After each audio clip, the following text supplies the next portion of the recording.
He carried the weight of a past that still whispered in the quiet hours, moving through each day as if life had paused somewhere behind him. But with one loyal dog at his side, Grace began to lead him back toward purpose, one small step at a time. The late afternoon rain rolled lazily across the rooftops of Redwood Falls, soft enough to soothe the nerves, but heavy enough to blur the edges of the small mountain town. Walter Hayes stood inside his tiny real estate office, a converted barber shop built in the 1950s, now smelling faintly of old linoleum and coffee that had been reheated one too many times. Walter was a man in his late 50s, tall, but slightly stooped. In that way soldiers sometimes became, after carrying more weight than their bodies, or hearts, were designed for. His hair, silvering unevenly, stayed cropped short out of an old habit that never left him, and a thin scar ran just below his right jawline, a reminder of a night overseas when things had gone sideways and he had crawled out alone. His face bore the rugged edges of a man who had once been unshakable. Square jaw, deep-set, gray-blue eyes, and a beard kept trimmed, but not obsessively so, as if grooming mattered only to the point of functional decency. To the townspeople, Walter was quiet, polite, and reliable. He fixed fence posts for elderly neighbors without being asked and rarely raised his voice unless a wounded animal needed calming. But inside him, something remained hollow, like a house gutted by fire but not yet rebuilt. At his feet lay Max, his German Shepherd, a 7-year-old with a thick sable coat and a posture that combined nobility with the twitchiness of someone who had heard too many explosions. Max's left ear didn't stand quite as straight as the right, the result of shrapnel from an old mission, and the long pale scar along his rib cage was visible when the fur parted in the rain. Though his eyes were a warm, intelligent amber, there was a guardedness in them, as if he were constantly measuring the world on behalf of the man beside him. Max had been assigned to Walter during their final deployment, part of a canine rescue and extraction unit, and the two had survived an ambush that took Max's partner, Handler, and left Walter holding the bleeding dog, whispering promises he hadn't believed he'd be able to keep. Max had lived, the Handler hadn't, and that single failure had carved a new fault line in Walter's soul. Redwood Falls was the kind of town people drove through on their way to somewhere else. 2 diners, 1 grocery store, a gas station that still used mechanical pumps, and the main street where Walter worked. A river curved behind the row of businesses, sheltered by towering pines that made the entire place feel like a postcard someone forgot to mail. People here didn't pry. Maybe that was why Walter had stayed. Silence accepted silence. Now, as the rain pattered gently against the office window, Walter stuffed a stack of property flyers into his satchel. The homes he showed lately were mostly small cabins, fixer-uppers, or inherited land people wanted to sell quickly. He didn't mind. The work kept his hands occupied and his mind from lingering too long in the shadows of things he wished he could change. Max lifted his head as the office lights flickered. "It's all right, buddy," Walter said, his voice a low rumble. "Just the storm rolling over the ridge."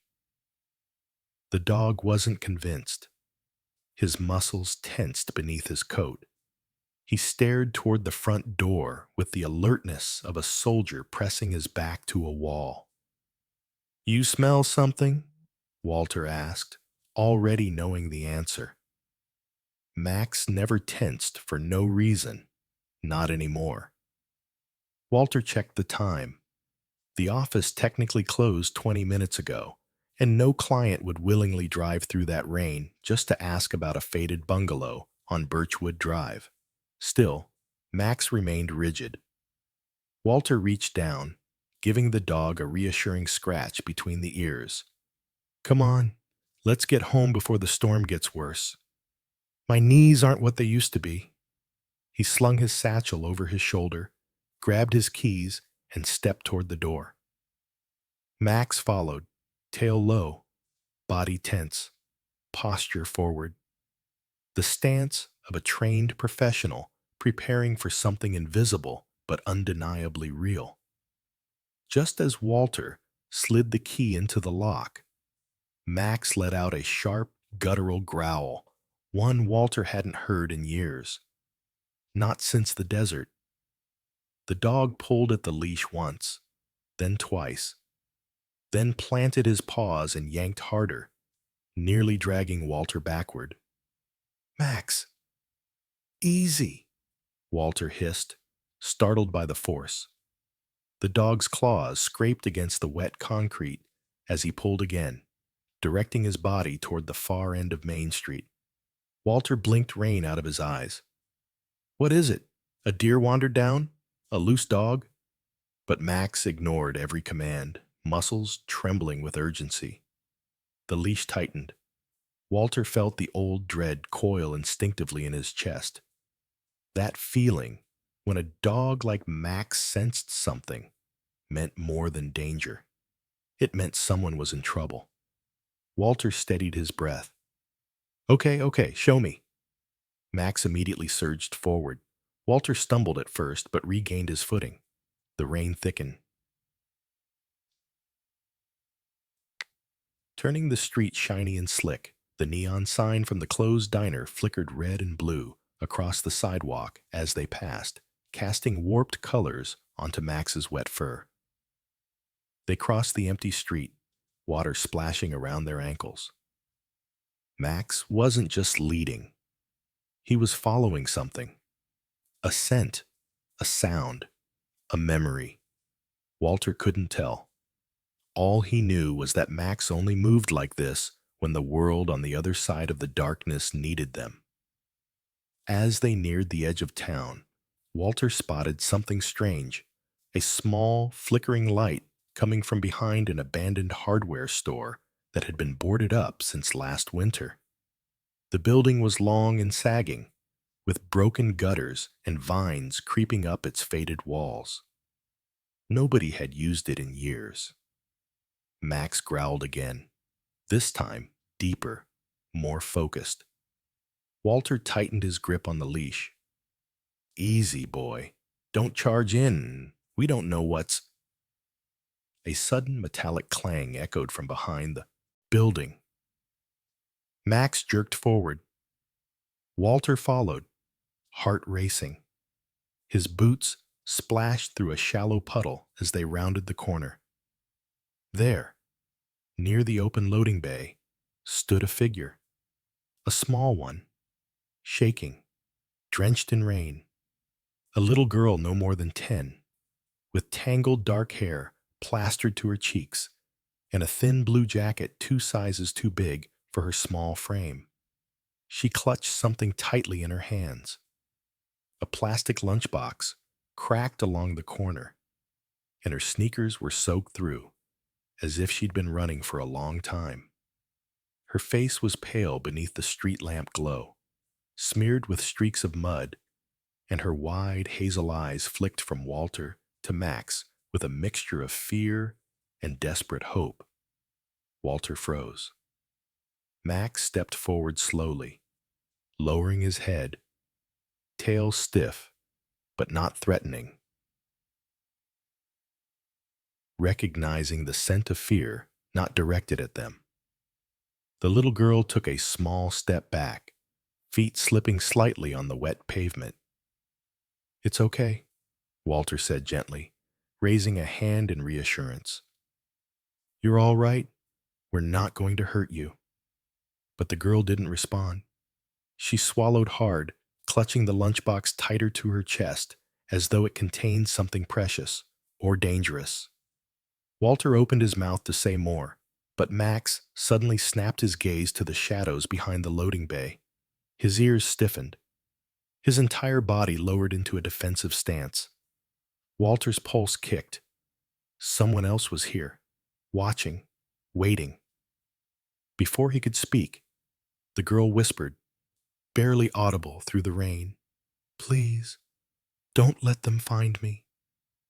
And from somewhere deep in the darkness behind her came the unmistakable crunch of footsteps. The footsteps behind the abandoned hardware store grew sharper as the rain thickened.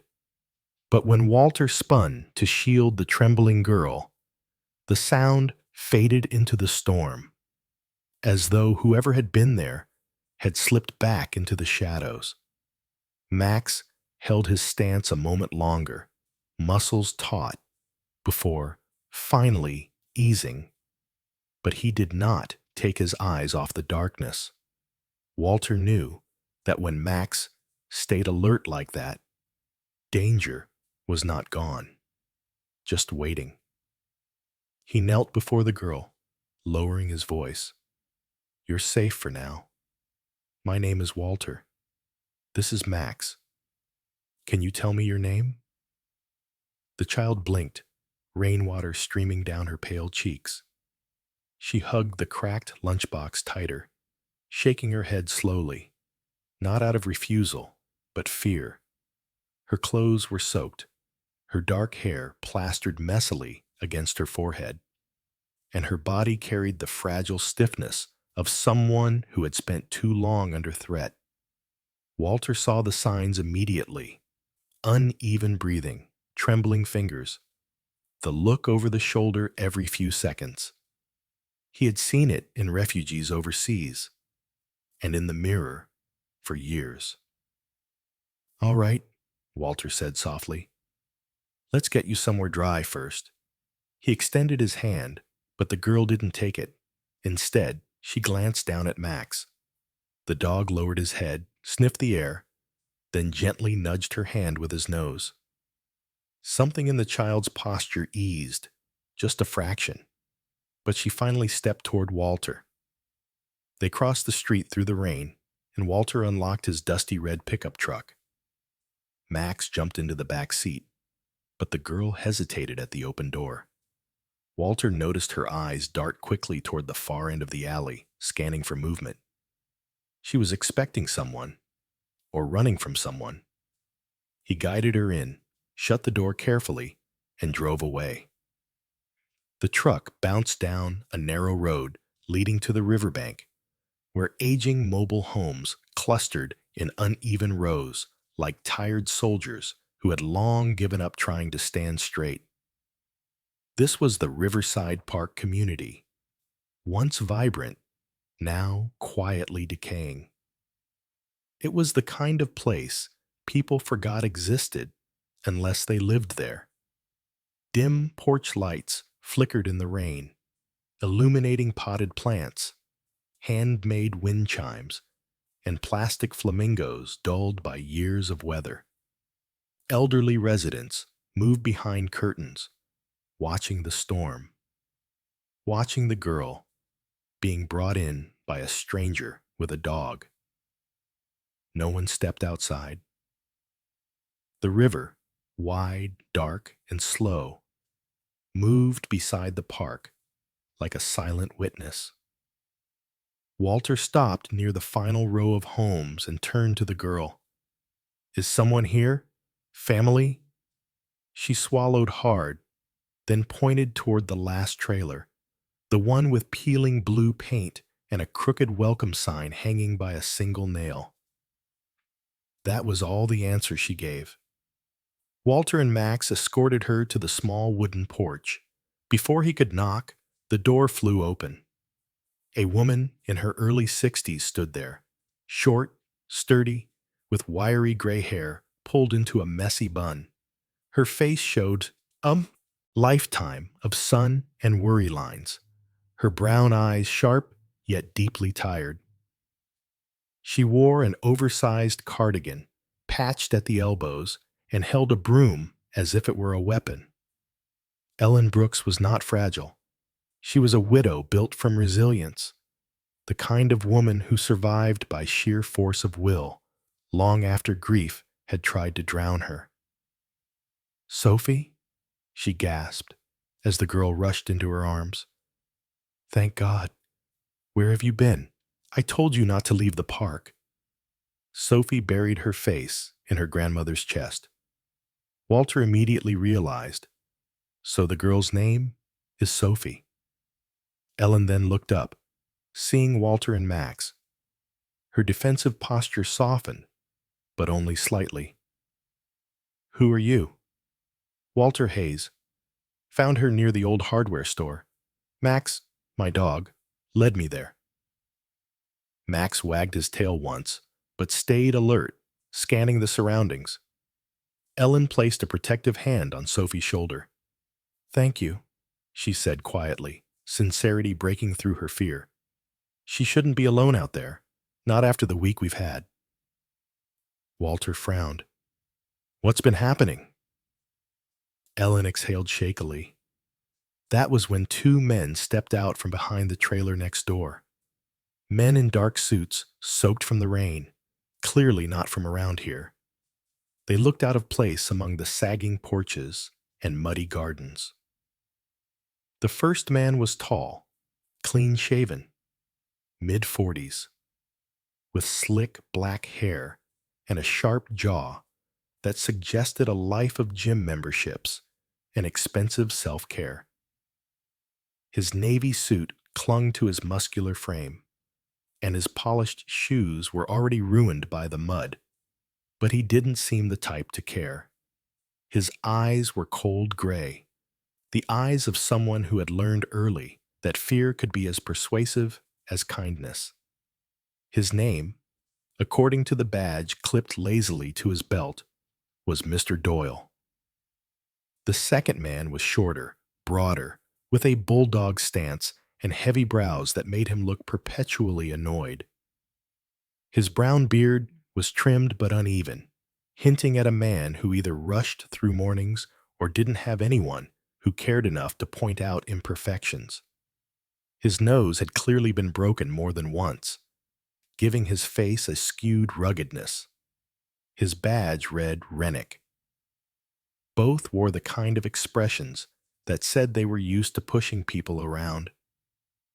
Doyle crossed his arms. "Mrs. Brooks, we've been looking for your granddaughter." His voice was smooth, almost gentle, but it carried an undercurrent that made Max growl instinctively. Ellen pulled Sophie behind her. "She went for a walk, that's all. You have no right to be here." Rennick wiped rain from his face. "We told you earlier today what happens if you don't sign the contract." Walter felt his stomach tighten. Contract. The girl hiding, the suited men, the fear. "What contract?" he asked. Ellen looked torn, but her lips trembled as she spoke. "They want the land, all of it, every trailer, every patch of soil. They work for Clayton Ward's development group." Clayton Ward, a real estate mogul turned county councilman. Walter knew the name, and not fondly. A man with charm on the outside and rot underneath. The type who called himself a visionary while bulldozing the lives of people who couldn't fight back. Doyle stepped closer. "This place is going to become a luxury riverside resort. The county approved it. Most residents have already accepted the buyout." "Most?" Walter echoed. Ellen's voice broke. "We're the last ones refusing. Clayton doubled the pressure after my husband died last month." Walter's jaw tightened. "Accident?" Ellen hesitated. "They said so." But her eyes said no. Doyle pointed at the lunchbox, still clutched in Sophie's hands. "We know she has something that belongs to Mr. Ward. Documents. Papers she shouldn't have." Sophie held the box tighter and shook her head violently. Max positioned himself between the girl and the men, fur lifting along his shoulders. Doyle stared at the dog, annoyance flickering. Control your animal. Walter didn't blink. He's fine, but you should step back. Doyle smirked. This isn't your business. It is when a child is terrified, Walter replied. Rennick took a step forward. Max growled low, a deep, resonant warning that echoed under the metal awning. The bigger man paused. Doyle exhaled sharply, patience draining. We'll be back tomorrow. If you don't comply, Mrs. Brooks, legal action will follow, and eviction isn't pleasant. The men walked away, disappearing between the rows of trailers. Ellen sank onto the steps, covering her face with both hands. Sophie trembled, pressing into her grandmother's side. Walter crouched beside them. Tell me what's going on, he said softly. Ellen looked up, eyes red. Before he died, my husband said, if anything happened to him, I should check the lunchbox Sophie always carries. I didn't want to open it. I was afraid of what I'd find. Walter looked at Sophie. Is that why you ran off? The girl nodded slowly. Her small voice finally emerged, a whisper. They followed me. Walter felt something cold settle beneath his ribs. What's inside? Sophie opened the latch. The rain pattered softly as she lifted the lid.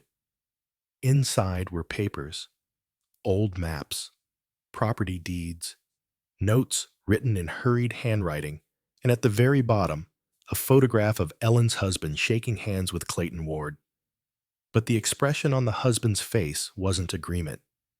It was fear. Walter's breath hitched. These weren't just documents. They were proof.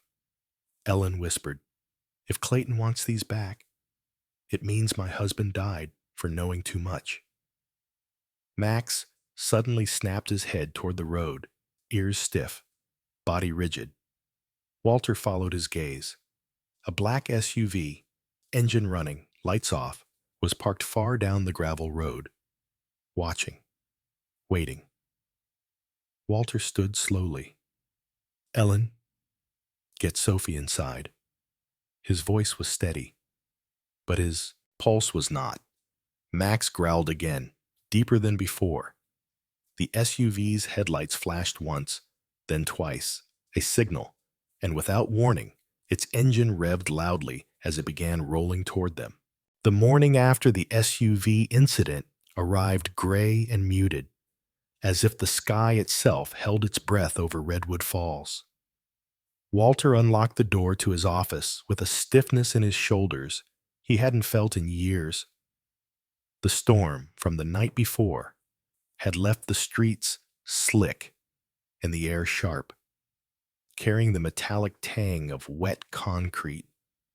He stepped inside, flicked on the fluorescent lights, and immediately felt something shift inside him, like an old wound stirring under fresh pressure.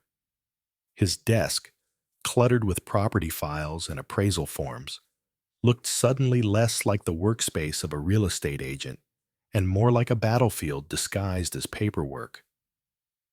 Max padded in behind him, the heavy thump of his paws a familiar anchor. The German Shepherd shook the rain off his coat, sending droplets across the dusty floor, then settled at Walter's feet with a low sigh, resting his chin on his paws.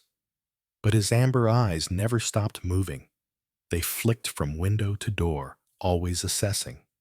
Walter pulled out the lunchbox he had taken for safekeeping the night before, a pink plastic thing decorated with chipped strawberries. Innocent on the outside, explosive on the inside. He set it down, opened it with a soft click, and spread its contents across his desk. Maps, deeds, letters, photocopies, and a handful of handwritten notes in a hurried scrawl belonging to Ellen's late husband, Stephen Brooks. Stephen Brooks had been a man Walter vaguely remembered from around town.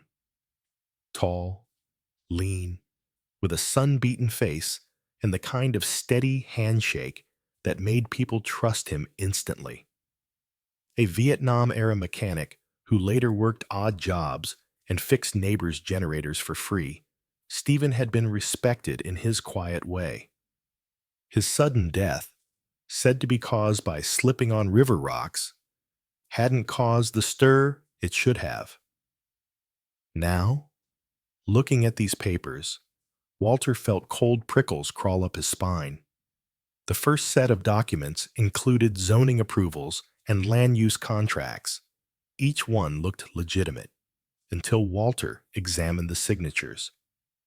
He leaned closer, pulling a magnifying glass from his drawer.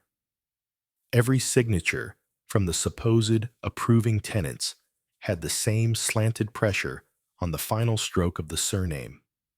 Two identical. Copied. Pasted. He flipped to the next sheet. A county approval stamp dated a full month before the public hearing had taken place. Another page. A receipt for a land assessment Walter knew had never been performed. Someone had planned this development long before the community had been told. Max nudged his elbow, sensing the rising tension in Walter's shoulders. Walter's jaw tightened as he stared at the documents, and his chest grew tighter as a memory hit him with the force of an explosion. Years ago overseas, Walter had stood outside a hut in a desert village, holding a map that intelligence insisted was accurate. It wasn't. A family had been inside. Walter had frozen, trusting the plan instead of his instincts. And the some mistake had torn apart more than just one home. It had destroyed the man he was, leaving behind the man he carried now. A man who feared hesitating, feared choosing wrong, feared failing those who couldn't protect themselves. Not again, he whispered to himself. Not this time. Max pressed his head gently against Walter's knee. A silent reminder that he wasn't standing alone on the edge of a memory anymore. By late afternoon, Walter had confirmed enough discrepancies to know the Riverside Park project was rotten from the foundation. Clayton Ward's fingerprints were all over the documents. His aggressive timelines, his signature shortcuts, and his uncanny ability to get approvals faster than any bureaucratic system should allow. Walter closed the lunchbox, grabbed a container of homemade stew he'd prepared earlier, and headed for the truck. Max jumped in beside him. The river glistened with the fading daylight when they pulled into the mobile home park again. Smoke drifted from a few chimneys, carrying the smell of damp pine and burning oak. Residents glanced up as Walter passed, their eyes wary but curious. Ellen Brooks opened her door before he even reached the steps. She looked worn, dark circles under her eyes, hair tied hastily in a knot that had partially unraveled. Her cardigan hung loose around her small frame, as if the night had drained more life from her than she could spare. Sophie hovered behind her, clutching a patched, stuffed rabbit now, instead of the lunchbox. The little girl's brown hair was brushed today, though still tangled at the ends, and her hazel eyes, still filled with fear, lit up when Max approached. The dog moved straight to her, nudging his head gently into her side, and Sophie buried her fingers in his fur the way one might hold on to a lifeline. "Come in," Ellen said quietly. Inside, the trailer was clean but cramped. Crochet blankets covered the couch, and framed photographs lined the walls, most featuring Ellen's late husband, a tall man with kind eyes and a habit of wrapping an arm around whichever family member stood closest. Walter set the stew on the counter and faced Ellen. I went through the documents today. She swallowed. And he pulled out the lunchbox again. Your husband found evidence of fraud. Not careless fraud. Strategic, deliberate falsification. Ellen sank into a chair, as if her legs had given out. Sophie moved closer to Max. Walter spread the documents across the kitchen table. These approvals were forged. These signatures were copied. This stamp was placed before the hearing even happened. And these, he tapped several handwritten notes, are warnings. Stephen must have known what Clayton was planning long before it reached the residence. Ellen covered her mouth with her hand, tears pooling in her eyes. He tried to tell me, she whispered. He said something didn't feel right, but I told him not to worry so much. I thought he was just tired. Walter could hear the guilt lacing her voice. Guilt he recognized too well. He wasn't just tired, Walter said gently. He was threatened. Ellen's gaze snapped upward, confusion and fear sharpening her features. What? Walter pointed to a scribbled line on a page. If anything happens to me, protect the maps. Beneath the line was a rough sketch of the riverside area, including a red X where the land sloped toward the river. Sophie slipped into her grandmother's lap, hugging her tightly. Ellen stroked the girl's back, her breath shaking. He knew, she murmured. He knew something would happen to him.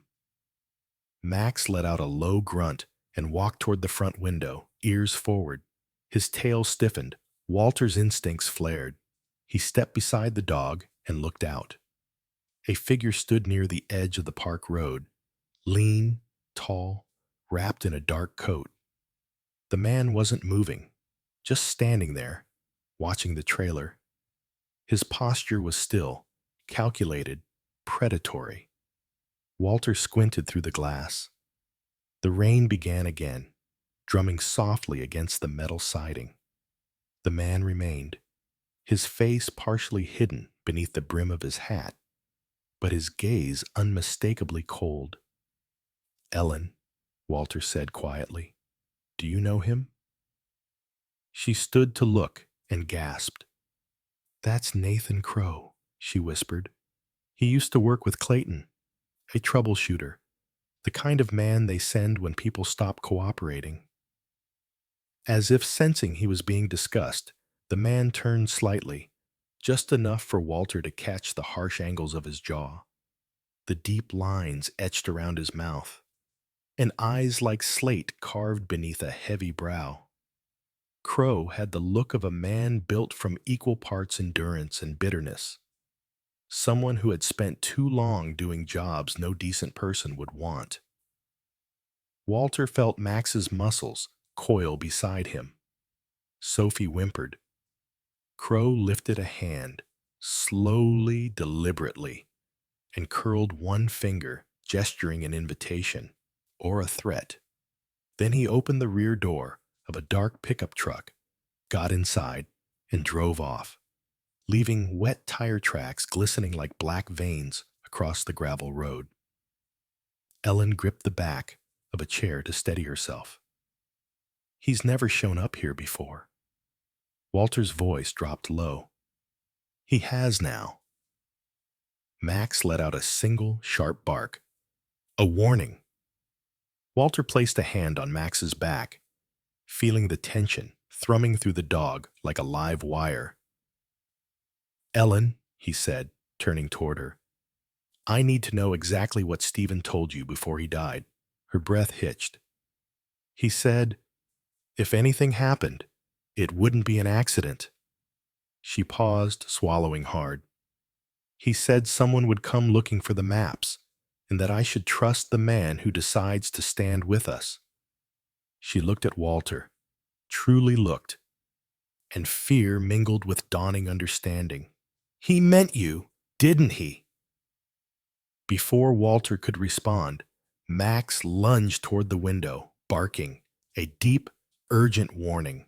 Headlights swept across the trailer walls. Tires crunched the gravel outside. Someone was coming back. And this time, they weren't alone. The storm hit Redwood Falls with a violence that felt personal, as if the sky itself had grown furious, with the secrets crawling beneath the town's surface. Rain hammered the windows of Walter's small house, turning the quiet street into a blur of water and distorted headlights. Walter had only just finished sorting the last of Stephen Brooks's documents into folders when his phone buzzed across the table, vibrating so hard it nearly fell. The caller ID flashed one word: Sophie. He snatched the phone, a faint, quivering breath. Then a tiny voice, brittle with terror. "Uncle Walter! They're here! They're yelling! Grandma's scared! Where's Max?" The line crackled, then cut out. Walter felt his stomach drop like a stone hurled into deep water. Max, who had been lying under the table, shot upright. Every hair along his spine stood on end, and his low growl vibrated through the floorboards like a warning siren from another lifetime. Walter didn't need more. He grabbed his jacket, shoved the folders into a waterproof bag, and bolted into the rain with Max at his heels. The truck's engine roared to life, its headlights slicing through sheets of water as Walter tore down the flooded road. The wipers struggled to keep pace. Thunder rolled above, shaking the cab. Max stood braced in the passenger seat, staring straight ahead, his body rigid with instinctive readiness. Walter glanced at him. "Hold on, partner. We're not too late. We can't be." When they turned onto the muddy lane leading into Riverside Park, Walter immediately saw the chaos. A large pickup truck sat idling near Ellen's trailer, its headlights sweeping wildly across the rows of homes. Silhouettes moved in the beams, dark, aggressive, purposeful. Someone pounded on Ellen's door. Someone else shouted curses. Glass shattered with a sharp crack that pierced the rain. Walter slammed the brakes. Before the truck stopped fully, Max launched himself out the open passenger window, hitting the ground at a run. The German Shepherd exploded toward the nearest figure, a lanky man in soaked jeans and a hooded jacket who was fumbling with a metal canister. Gasoline sloshed dangerously near the porch steps. Max barreled into his leg with lethal precision. The man yelled, stumbling backward, falling hard onto the mud as the canister flew from his hands.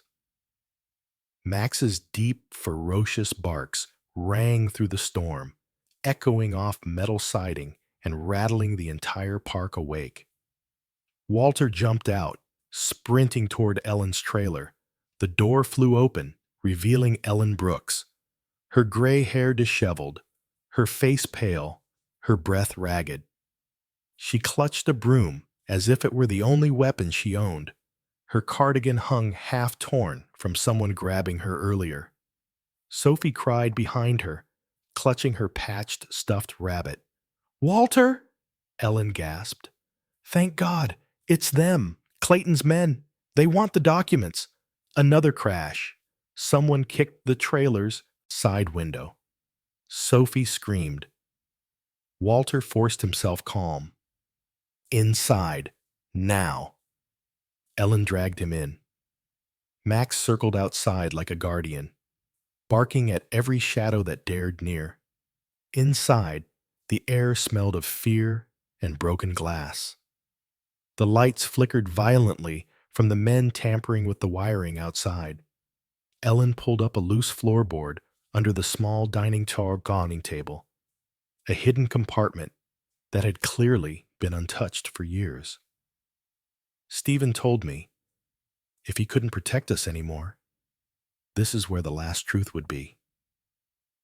Inside was a rusted metal box, rectangular, heavy, sealed with a latch that squeaked from age. Walter grabbed it, cold to the touch, important, dangerous. Stephen hadn't just suspected wrongdoing. He'd uncovered something big enough to cost him his life. "We have to go," Walter said. Another thud shook the trailer. Someone rammed the door now. Sophie cried harder, burying her face into Ellen's side. Walter tucked the box under his arm and ushered them toward the back door. But before they could reach it, a blinding burst of headlights swept across the trailer through the rain-soaked window. Tires screeched. A dark SUV lurched into view again, the same style as before, maybe even the same one. It skidded close enough that the bumper nearly clipped the steps. Someone inside rolled the window down. A man's voice, deep, mocking, rang out through the storm. "Next time, old man, it won't just be a warning." That voice belonged to a new man, not Doyle, not Rennick, not Nathan Crow. This man was bulky, broad-shouldered, with a buzz cut barely visible beneath the droplet-speckled cap he wore. His face was round but hard, like someone who used to be a cheerful high school linebacker before life taught him cruelty. His eyes were small, deep-set, and glimmered with malice. A thin, jagged scar ran across his left cheek. He looked like a man who enjoyed delivering pain, someone who felt powerful holding fear over others. And the sneer twisting his lips suggested he knew exactly how helpless the residents of Riverside Park were. Walter stepped forward, shielding Ellen and Sophie, his jaw clenched in a way it hadn't been in years. Rain drenched his coat, plastering it against his frame. "Leave them alone," he said, voice low, steady. The man laughed. "Ward owns this land, and everything on it." Max lunged toward the SUV, teeth bared, growling with unrestrained fury. The man flinched, not enough to show weakness, but enough to reveal he wasn't accustomed to being challenged by something he couldn't intimidate. The SUV tires spun in the mud, splashing filthy water across the yard before the vehicle barreled down the road, taillights blinking through the storm until it vanished into the night. But the threat lingered like smoke. The rain softened, but the silence it left behind was worse. Walter looked at Ellen, who clutched Sophie tightly. "We need to get out of here," he said. "Right now."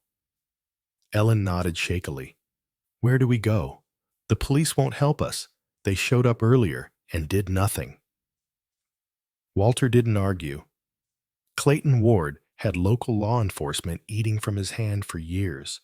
Protection wouldn't come from uniforms. He looked down at Max. The dog's fur bristled with lingering adrenaline, his breath heavy, his eyes bright with determination. Max nudged the metal box with his nose, as if urging Walter to understand the weight of what he held. Walter swallowed. He understood. "This box," he said quietly to Ellen, "is why your husband died, and it's why they won't stop." Ellen's face crumpled, but she nodded. Sophie wiped her tears with trembling fingers. Walter continued, "We're taking it somewhere safe. Somewhere they won't expect." Ellen took a breath. "Where?" Walter glanced toward the storm-darkened woods beyond the park. Toward a place everyone forgot existed. A place even Clayton's men rarely ventured. "My office," he said finally, "for now." But before they could move, Max froze. Ears stiff, tail raised, gaze locked on the road. Walter followed the dog's stare. There, barely visible through the sheets of rain, another pair of headlights flickered to life. This time, They weren't moving away. They were coming back. And they weren't alone. The morning broke with a thin veil of sunlight struggling through low clouds, as if the world itself was unsure whether to brighten or stay dim. Walter parked outside Clayton Ward's headquarters, a glass and stone monument built in a style too grand for a town as modest as Redwood Falls. The building rose like a knife edge, polished and cold, reflecting a sky that threatened rain again. Walter's stomach churned as he stepped out of his truck. Max hopped down beside him, walking stiffly. Last night's adrenaline had faded into a sore gait, though the old dog kept his head high and alert. Walter knelt next to him, resting a hand on the dog's shoulder. "Let's get this over with, boy," he murmured, trying to steady himself. Max nudged his hand in quiet solidarity. Inside, the lobby gleamed with marbled floors and curated artwork. Photos of Clayton shaking hands with governors, ribbon-cutting ceremonies, and oversized renderings of his latest developments. It was all a shrine to the man's ambition. The receptionist, Lydia Marsh, a woman in her late 30s with sharp cheekbones, pale skin, and red lipstick that never seemed to smudge, greeted Walter with a professional smile that never touched her light blue eyes. Lydia was the type whose kindness felt measured, as if she was paid per gesture. "Mr. Ward is expecting you," she said, tapping her manicured nails on the desk. "Go right on in." Walter could feel Max press closer to his leg as they walked through the glass doors leading to the executive suite. Clayton's office was massive, framed by tall windows that overlooked the entire town, a constant reminder that the man believed himself above it all. Clayton Ward stood by his desk when Walter entered, dressed impeccably in a dark tailored suit that emphasized his controlled posture. His hair, silver-streaked and slicked back, gave him a distinguished air that hid the predator beneath. His face was long and angular, with a sharp nose and eyes the color of cold steel. Many in Redwood Falls saw him as charismatic, generous, even noble. Walter saw something entirely different. He saw the calculation behind every smile, the hunger beneath every handshake. "Walter, my friend," Clayton said warmly, spreading his arms as though welcoming an honored guest. "Sit, please." Walter obeyed. Max lay down beside him, not relaxing for a second. The dog's amber eyes stayed locked on Clayton, watching each move with the wariness of a soldier who'd learned the price of ignoring danger. Clayton picked up a thick file and placed it gently on the table between them. "You know, I've always respected you," he began, voice smooth. "You're steady, dependable, a man this town trusts. That's rare." Walter didn't answer. The knot in his gut tightened. Clayton slid the file closer. "And because I respect you," he continued, "I wanted to talk face to face before this becomes complicated." Walter opened the file. His breath caught. Inside were pages documenting every minor shortcut Walter had ever taken in his career. Things most realtors considered harmless. Late inspection notes, adjustments made to close deals, signatures rushed at the last minute by clients who'd given verbal consent. Nothing illegal on its own.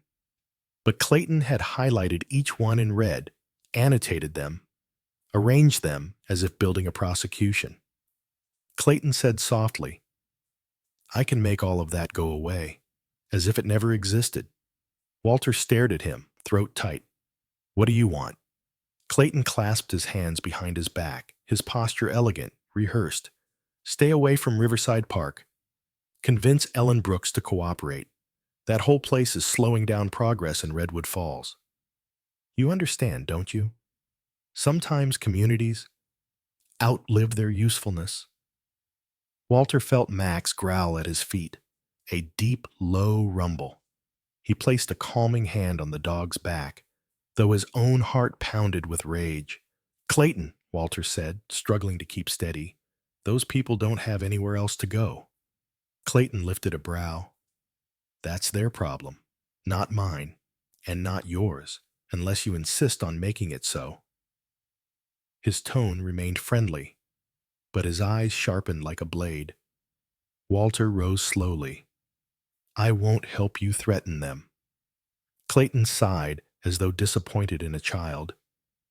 Walter, you're a man with a past, one you've worked very hard to bury. Don't force me to dig it up. Max stood, hackles raised. Walter walked out before he lost control. The rest of the day passed in a haze. Walter's hands trembled slightly as he drove home.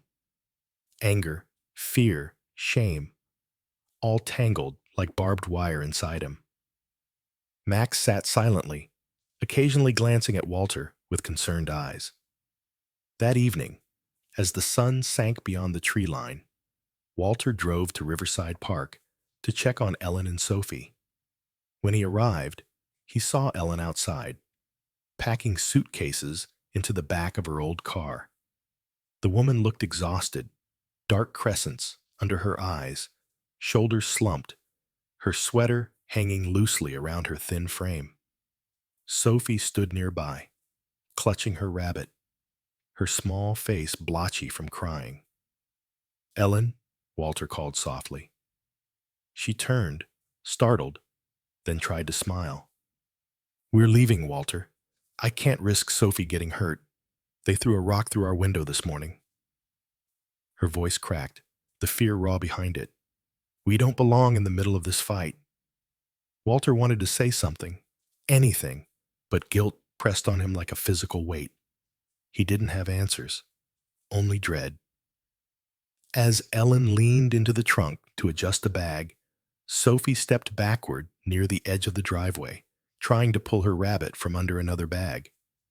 The girl didn't see the car speeding down the road, blacked out windows, engine roaring as if the driver had no intention of slowing. Walter saw it first. Sophie! But Max reacted before any human could. With a fierce bark, he launched himself toward the girl, slamming his body into her tiny frame with controlled force. Sophie toppled onto the grass, safe, but Max slid hard across the pavement, claws scraping desperately for traction. His hind leg hit the curb with a sickening thud, followed by a yelp that sliced through Walter like a knife. The car never stopped. It sped off, spraying gravel as it vanished around the bend. Walter dropped to his knees beside Max. Blood stained the dog's fur near his hind leg. Just a thin streak at first, but spreading. Max whimpered softly, trying to stand but faltering.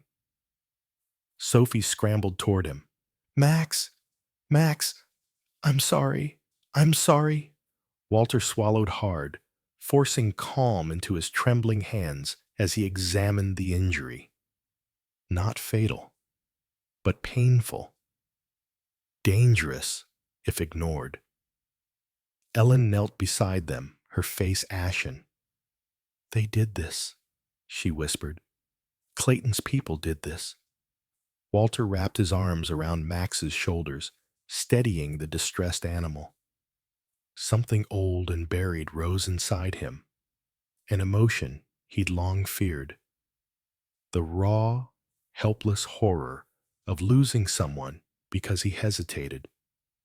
He remembered the destroyed village, the family he couldn't save, the command he followed instead of his instincts. the guilt that chased him home from war. He looked at Max, bleeding because he'd saved a little girl. Looked at Sophie, shaking, holding her dog Hero. Looked at Ellen, terrified, desperate, out of options. Clayton Ward had threatened Walter's career this morning. But tonight, Clayton had crossed a line far beyond business. Walter felt something settle in him. Not anger, not fear, but a cold, unwavering resolve. He would not run again, not this time. The rain eased by dawn, leaving Redwood Falls wrapped in a cold mist that curled along the streets like breath from something ancient waking up. Walter barely slept. He sat at the small kitchen counter, coffee untouched, reviewing the battered metal box again and again. Max lay on a blanket nearby, his bandaged hind legs stretched out, but his eyes never left Walter. Even wounded, the German Shepherd watched every movement with the solemn focus of a soldier awaiting orders. Walter breathed deeply, steadying himself. Today wasn't about fear. Today was about truth. Walter spent the morning gathering allies, people who still believed in integrity, though time had pushed them into their own corners of silence. First was Judge Howard Madsen, a retired state judge who lived in a modest brick house at the edge of town. Howard was in his early 70s, tall but stooped now, his hair snow-white and trimmed neatly. His bushy gray eyebrows framed eyes that had once struck fear in corrupt lawyers, but now softened behind round, wire-frame glasses. His handshake was firm, though a tremor lingered from old age or old memories. Walter couldn't be sure. Howard had always been known for his stubborn sense of justice. He'd been pushed out of the court system 2 years early after refusing to rule in favor of a corporate giant tied to state politicians. Some called him naive, others heroic. Walter saw a man who'd lost the stage, but never the voice. When Walter explained what he had, Howard leaned forward, adjusting his glasses. "Let me see the documents," he said in a gravelly voice, touched with weariness. Walter laid out the contents of the box: forged signatures, rushed approvals, maps marked with red slashes, letters from Clayton Ward's assistant, hand-scribbled notes that read, "Evict quietly, push payment early," and the chilling phrase, "Handle the old families first." Howard's lined face tightened. "This is enough to reopen everything," he said, "but it needs exposure. Not just legal pressure, public pressure." Which led them to the second ally of the day, Grace Ellery, a once celebrated investigative reporter who now lived alone in a cluttered cottage behind the old library. Grace was in her late 50s, with streaks of silver-white hair falling past her shoulders in a loose braid. Her face carried the marks of someone who had fought long battles, creases around her mouth, dark hollows beneath sharp, intelligent brown eyes. She wore a faded denim shirt and ink-stained jeans, looking more like an artist who had forgotten her paintbrushes than a journalist. But when she saw the documents, something reignited behind her gaze. A spark of the fighter she once was. Grace had famously exposed a political bribery scandal 15 years earlier, only to be blacklisted by every major newspaper chain in the region. Too loud, they'd called her. Too angry. Grace had chosen obscurity rather than compromise. She flipped, through Stephen Brooks's files, her fingers trembling with fury. "He died for this," she whispered, "and Ward thought he could bury it with him." Max, lying near the coffee table, lifted his head at Grace's rising anger. His ears perked as if he approved of her fire.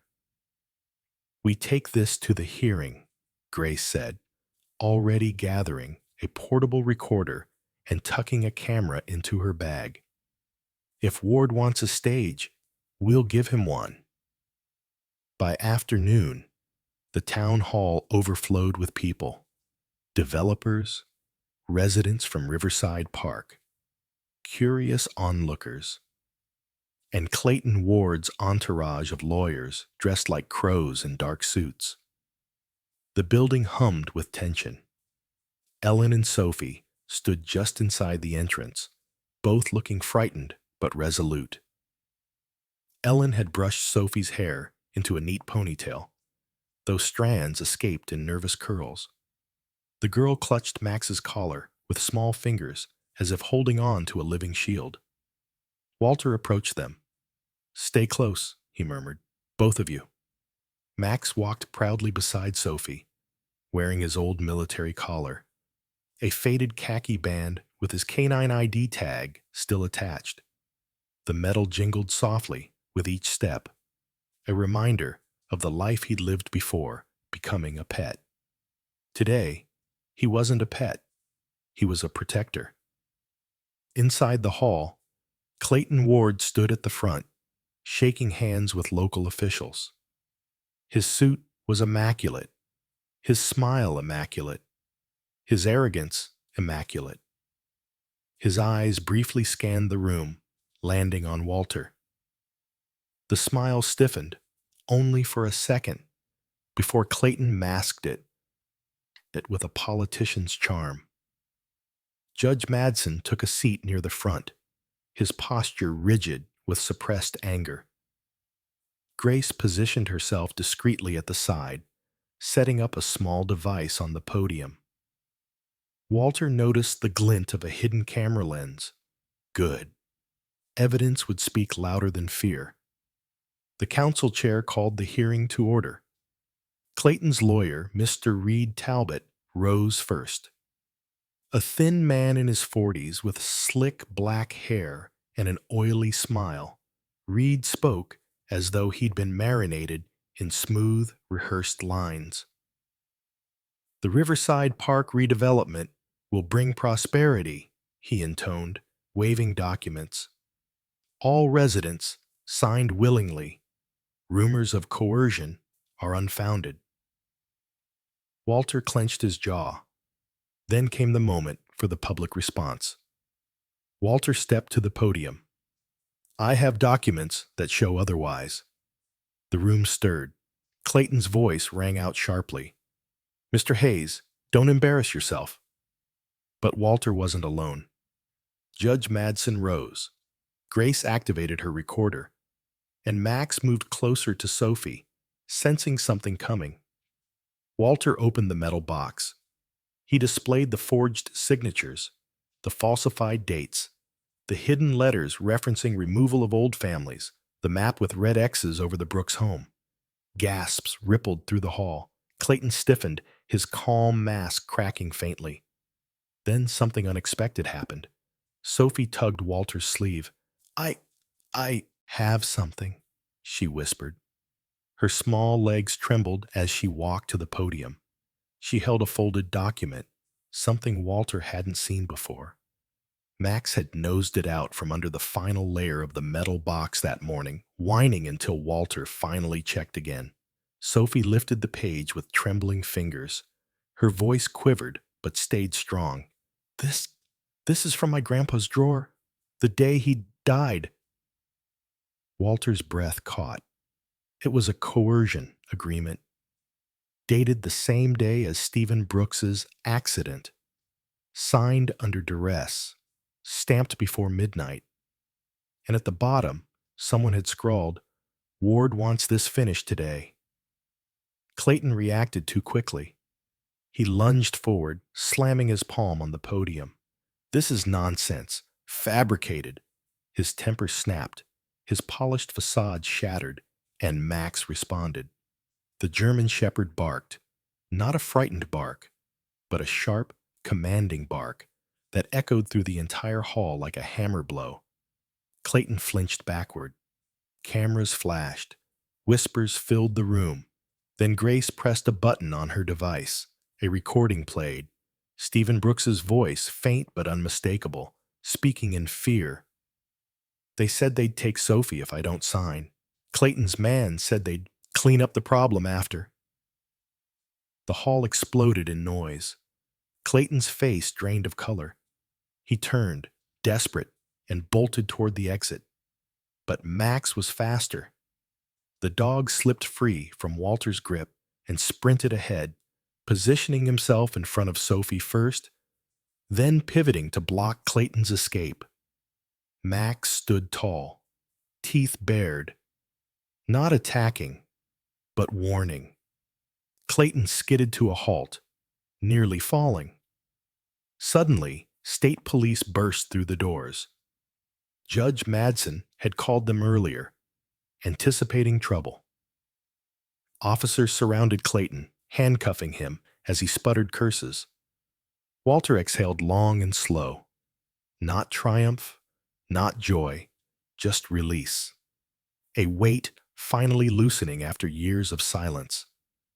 He looked at Max, who limped slightly but held his head high. For the first time since the war, Walter felt he'd completed the mission that mattered most. He had protected someone who couldn't fight back.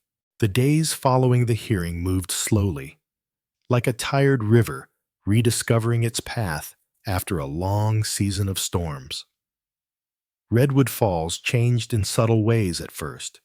Quiet conversations at the diner, murmured apologies from people who once looked away, the hum of reporters who arrived in polite waves and then slipped out again when the news cycle shifted.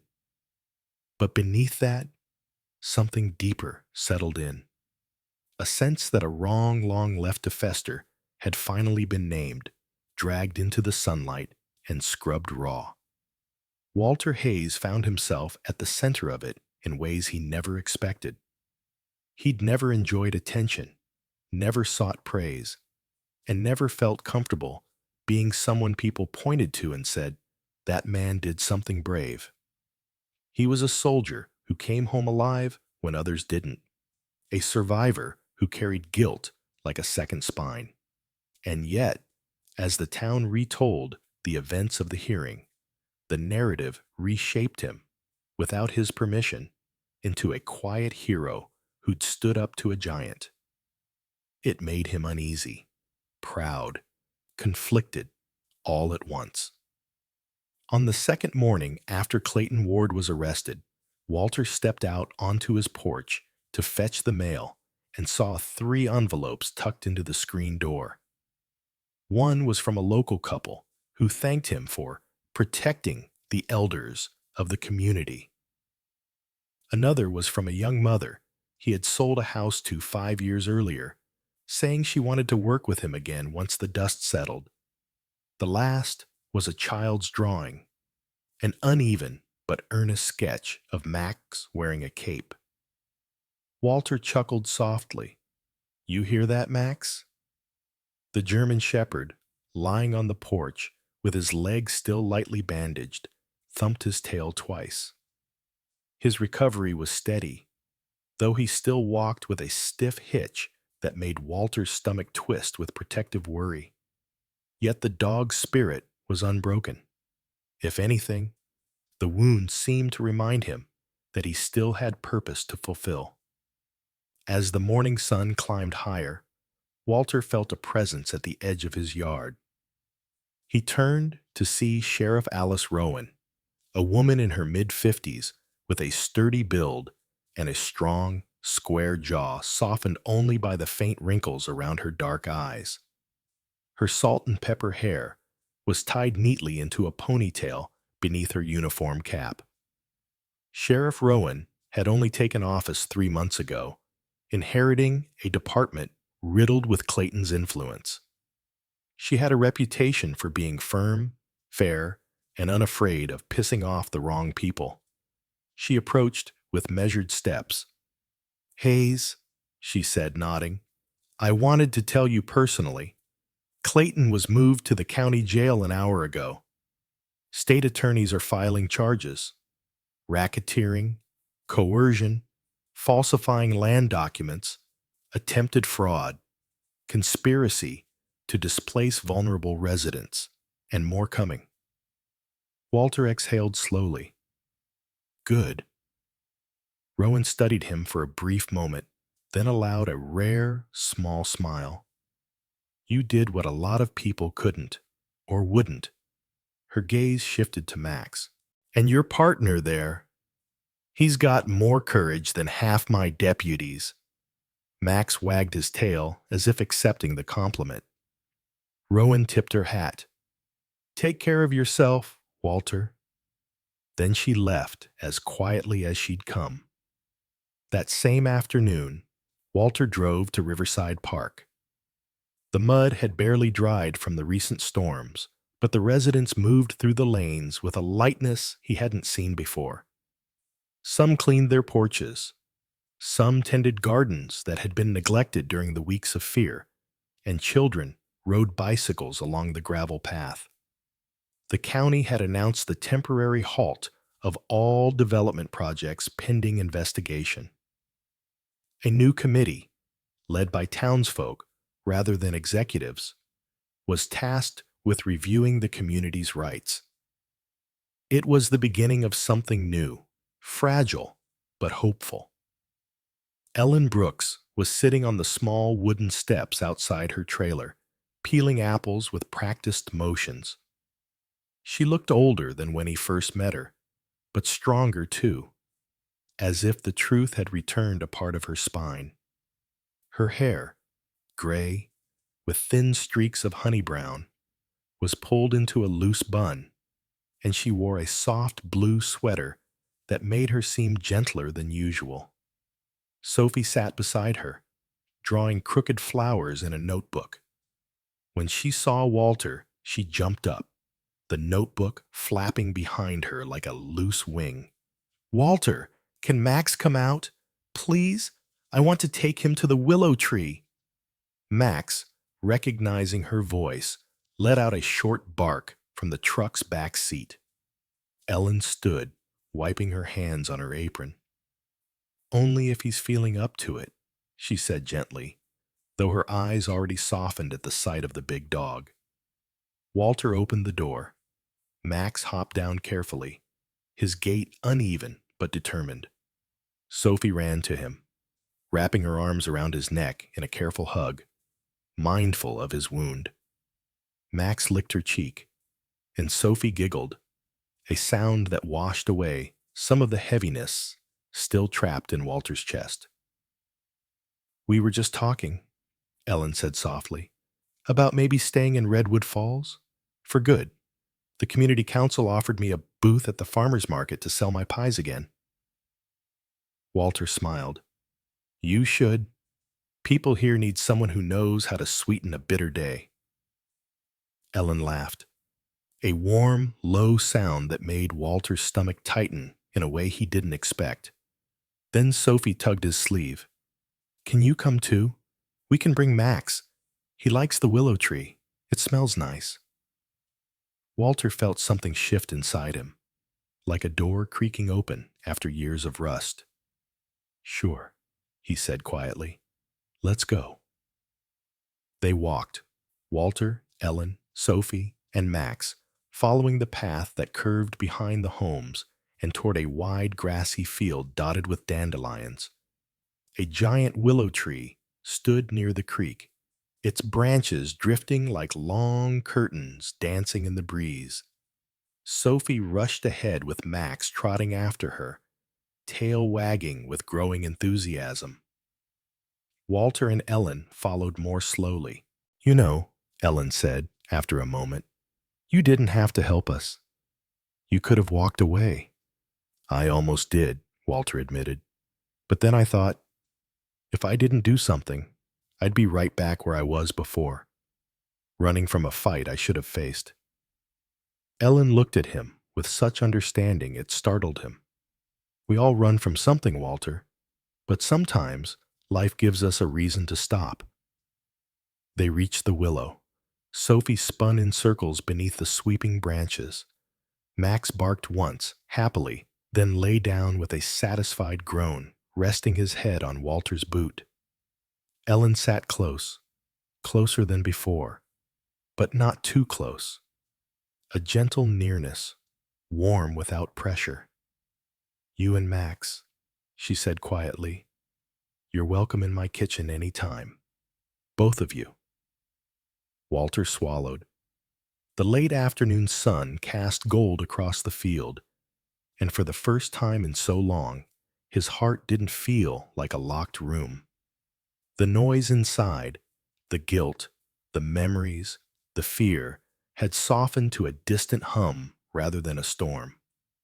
Sophie ran back, flopped onto the grass, and rested her head against Max's side.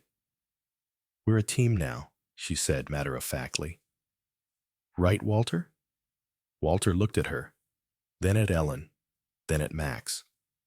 A family patched together, not by blood, but by survival, choice, and quiet love. "Yeah," he said softly, "we are." And as the sky shifted from amber to rose, a gentle question hung in the air, one that seemed to belong to the wind, to the field, to the willow, and to the hearts of anyone listening. If life gives us one more chance to do what's right, will we dare step out of our own shadows? In the quiet glow of the final scene, one truth rises above everything. Sometimes, God sends help in the most unexpected ways. A wounded veteran, a frightened child, a steadfast neighbor, or even a loyal old dog who still remembers what it means to protect those who cannot protect themselves. Miracles don't always arrive as thunder or lightning. Often, they come as small nudges, moments when we feel called to step forward instead of shrinking back, to defend what's right even when we're scared, to love again even when loss has hollowed us out. And maybe that is the message tucked gently inside this story. God has a way of placing people and animals exactly where they are needed. Not by accident, not by coincidence, but by quiet design. As you go back to your own life, your own routines, your own joys, your own burdens, I hope you remember this. Every day offers a chance to be someone's miracle. A kind word, a protective gesture, a moment of courage, a willingness to step out of the shadows and into the light. If this story touched your heart, warmed your spirit, or reminded you of God's subtle fingerprints in your life, I invite you to share it with someone who might need a little hope today. Leave a comment below. Tell us what moment moved you most. And if you'd like more stories of courage, compassion, and the gentle miracles God still works in this world, please subscribe to the channel and stay with us on this journey. May the Lord bless you, protect you, and keep your household safe tonight, and may His grace guide your steps just as surely as Max guided Walter's. Amen.